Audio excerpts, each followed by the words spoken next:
भारत की विदेश नीति में हो रहे लगातार विकास पर विदेश मंत्री डॉक्टर जयशंकर ने भारत की संसद में बोला और जो बोला वो ये बताने के लिए काफी था कि भारत कैसे तेजी से आगे बढ़ रहा है और अपने पक्ष और विभिन्न देशों से अपने संबंधों को लेकर कितना सुलझा हुआ भी है। राज्यसभा में अपने संबोधन के दौरान विदेश मंत्री जयशंकर ने कहा कि देश के बढ़ते वैश्विक हितों, विस्तार के पदचिन्ह और अधिक गहन साझेदारी के बीच भारत की कूटनीति जारी रही है। संसद में भारत की विदेश नीति में नवीनतम विकास पर अपनी टिप्पणी करते हुए जयशंकर ने कहा कि पिछले मानसून सत्र के बाद से भारत की कूटनीति में तेजी आई है। राज्यसभा में बोलते हुए विदेश मंत्री डॉक्टर एस जयशंकर ने कहा कि भारतीय विदेश नीति भारतीय लोगों की सेवा के लिए है। हम उस जिम्मेदारी का निर्वहन करने के लिए जो भी करना होगा करेंगे। विदेश नीति आज केवल एक मंत्रालय या यहाँ तक कि केवल सरकार की कवायद नहीं रह गई है। इसका सभी भारतीयों के रोजमर्रा के जीवन पर सीधा असर पड़ता है। विदेश मंत्री ने बताया कि हमारा प्रयास है कि भारतीय लोगों का कल्याण सुनिश्चित हो सके, चाहे कितनी भी चुनौतीपूर्ण स्थिति क्यों न हो। इस दौरान उन्होंने इजरायल और फिलिस्तीन विवाद पर भारत के रुख को लेकर बयान दिया।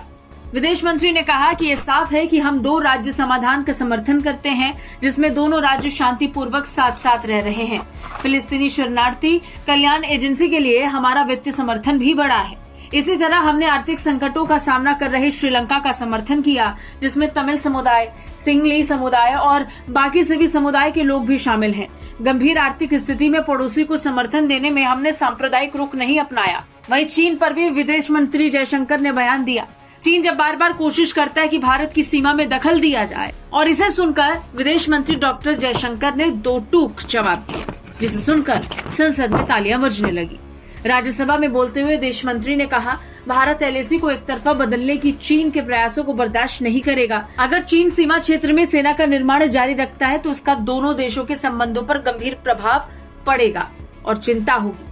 यदि वह ऐसा करना जारी रखते हैं और ऐसी ताकतें बनाते हैं जो सीमा क्षेत्र में गंभीर चिंताएं पैदा करती हैं, तो हमारे संबंध सामान्य नहीं है और मामले की संवेदनशीलता को देखते हुए फिलहाल इसे सैन्य कमांडर स्तरीय वार्ता पर छोड़ दिया जाना चाहिए। तो वहीं रूस से तेल खरीदने को लेकर दुनिया में भारत पर उठे सवालों के बारे में जवाब देते हुए विदेश मंत्री ने कहा कि हम अपनी कंपनियों से रूसी तेल खरीदने के लिए नहीं कहते हैं, हम उनसे वो खरीदने के लिए कहते हैं जो उनके लिए सबसे अच्छा विकल्प हो।